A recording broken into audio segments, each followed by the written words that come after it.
கையில் இருந்த பீடியை கடைசி இழுப்பு இழுத்துவிட்டு தூர எறிந்தான் பாலு என்றுதான் சொல்ல வேண்டும். பஞ்சாலையிலிருந்து சங்கு பூதும் சப்தம் கேட்டது. நைட் ஷிப்டுக்கான அலைப்பொடி. முன்பென்றால் இந்நேரம் கிளம்பி வேக வேகமாக வேலைக்கு போயிருப்பான். இப்போது எந்தவித அவசரமும் இல்லாமல் நடந்து கொண்டிருந்தான் என்றுதான் சொல்ல வேண்டும். வேலை மட்டும் போயிருக்காவிட்டால் இப்போது நாம் சந்தித்து கொண்டிருக்கும் இவைகள் எல்லாம் இல்லாமல் போயிருக்கும் என்றுதான் சொல்ல வேண்டும். வேலையிலேயே இருந்திருந்தால் கலாவும் கூடவே இருந்திருப்பார். அப்படியும் சொல்ல முடியாது.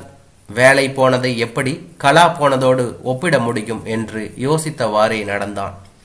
இத்தனை வருடங்கள் கழித்து 8-6 வயதுகளில் 2 பெண் பிள்ளைகளை விட்டுவிட்டு ஒரு அம்மாவால் இன்னொருவனோடு எப்படி போக முடிந்தது என்று யோசித்துக் கொண்டிருந்தான். வா சார் வா, 5 வச்சா 10, 10 வச்சா 20 என்ற குரல் வந்த திசை நோக்கி அவன் கால்கள் திரும்பின. ஸ்டாப் குவார்ட்டர்ஸ் ஒட்டி இருந்த மதிர்ச்சுவர் ஓரம் மாணிக்கம் தன் கடையை விரித்து எல்லோரையும் கூப்பிட்டு கொண்டிருந்தான் என்றுதான் சொல்ல வேண்டும். அவன் முன் பெரிய அட்டை தாள் ஒன்று விரிக்கப்பட்டு 6 சினிமா நடிகர்கள் நடிகைகளின் படங்கள் ஒட்டப்பட்டு இருந்தன.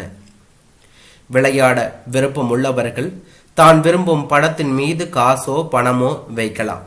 ஏறக்குறைய எல்லா படத்தின் மீதும் காசோ பணமோ வைக்கப்படும் வரை மாணிக்கம் திரும்ப திரும்ப கூப்பிட்டு கொண்டே இருப்பான் என்றுதான் சொல்ல வேண்டும். அத்தனை படத்தின் மீதும் காசோ பணமோ வைக்கப்பட்ட பின்பு எடுக்கலாமா எடுக்கலாமா எடுக்க போற என்று 1-2 முறை கூவுவான். கூட வைக்கணும்னா இப்பவே வச்சுக்கோ, அப்பால படம் வர சொல்ல ஃபீல் பண்ணி பிரயோஜனம் இல்லை, சொல்லிட்டேன் என்று 1-2 முறை சொல்லி கொண்டிருப்பான் என்றுதான் சொல்ல வேண்டும். காசை வைத்துவிட்டு காத்திருப்பவர்கள் கொஞ்சம் கொஞ்சமாக சரி எடுப்பா என்று நச்சரிக்க தொடங்கும் போதும் எடுக்கவே மாட்டான் என்றுதான் சொல்ல வேண்டும். கொஞ்சம் பொறு சார், இதோ எடுத்துடலாம் என்று கொஞ்ச நேரம் கடத்துவான். முன்பென்றால் பாலு இந்நேரம் யாரோ ஒருவருக்காக சப்போர்ட் பண்ணி பேசி கொண்டிருப்பான் என்றுதான் சொல்ல வேண்டும். ஆனால் இப்போது தலைவர் மேல வை சார், வாரி வாரி கொடுத்த கை சார் என்று சொல்லுவான். என் கையில காண்டி காசு இருந்தா இந்நேரம் அப்படியே தலைவர் படத்துல வச்சிருப்பேன் சார் என்று சொல்வான். இதெல்லாம் போன வாரம் வரை. இன்றைக்கு ஒன்றுமில்லை. எதுவும் சொல்லாமல் எதையும் சொல்லாமல் வெறுமனே பார்த்து கொண்டிருந்தான் என்றுதான் சொல்ல வேண்டும். மாணிக்கம் கூட பாலுவை பார்த்து இன்னாத்த ஒரு மாரியா கீரை என்று கேட்டான். பதில் ஏதும் சொல்லாமல் ஒரு வெற்று பார்வையை வீசினான் பாலு. சரி அண்ணாத்தைக்கு ஏதோ மூடு அவுட்டு போல என்று மாணிக்கம் அட்டை தாளின் வலப்புறமாக வைக்கப்பட்டு இருந்த கவர்களை கையில் எடுத்தான் என்றுதான் சொல்ல வேண்டும். சீட்டு கட்டுகளை களைத்து போடுவது போல அந்த கவர்களை மாற்றி மாற்றி வைத்தான். ஒரு வாராக ஒரு கவரை எடுத்தவன் அதை 2 விரல்களுக்கு மத்தியில் வைத்தபடி யார் வர போறான்னு பார்க்கலாமா, தானா தலைவனா, அபிநய சரஸ்வதியா, நாட்டிய பேரொழியா என்றவாறு அந்த கவரை 2 உதறினான். அவன் சொன்னது எல்லாம் அங்கே ஒட்டப்பட்டிருந்த படங்களில் இருந்த எம்ஜிஆர், சரோஜா தேவி, பத்மினி ஆகியோரை தான். கவரை ஒரு முறை ஊதிவிட்டு பிரித்து உள்ளிருந்த படங்களை வெளியே எடுத்தான். 3 படங்கள், ஒரு சரோஜா தேவியும் 2 பத்மினியும் என்றுதான் சொல்ல வேண்டும். பத்மினியை கலாவுக்கு ரொம்ப பிடிக்கும். அதுவும் சிவாஜியோடு நடிக்கும் படங்கள் மட்டும். வேறு எந்த நடிகரோடு பத்மினி நடித்த படம் என்றால் அவளுக்கு பிடிக்காது. நிறைய முறை எம்ஜிஆரோடு நடித்த படத்திற்கு இவன் கூப்பிட்டு அவள் மறுக்க பெரிய சண்டையில் போய் முடிந்திருக்கிறது என்றுதான் சொல்ல வேண்டும். அந்த சண்டையெல்லாம் கூட ஒரு காரணமாக இருக்குமா? இதையெல்லாம் ஒரு காரணமாக அவனால் யோசிக்கவே முடியவில்லை. எது காரணமாய் இருக்கும் என்று யோசிக்க முடியாத அளவுக்கு குழம்பி போயிருந்தான். பஞ்சாலை வேலை கூட சமீபத்தில் தான் போனது என்றுதான் சொல்ல வேண்டும். என்னப்பா இங்க நின்றுட்டு இருக்க, 2 பொண்ணுங்களும் அங்க சாப்பிடாம காத்துக்குன்னு இருக்கு என்றவாறு இவன் தோளை தொட்டான் குரு.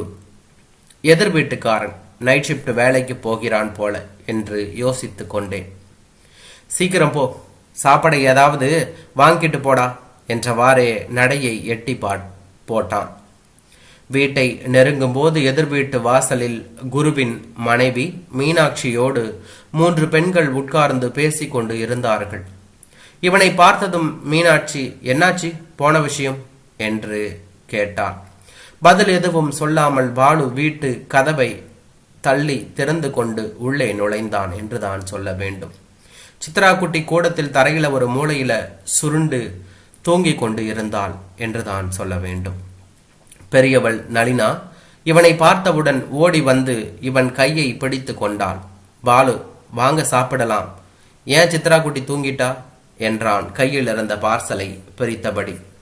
இவ்வளோ நேரம் விளையாடிட்டு தான் இருந்தா, அம்மா எப்போ வருவான்னு கேட்டுட்டு இருக்கனே, அப்படியே தூங்கிட்டா என்றாள் நளினா என்றுதான் சொல்ல வேண்டும்.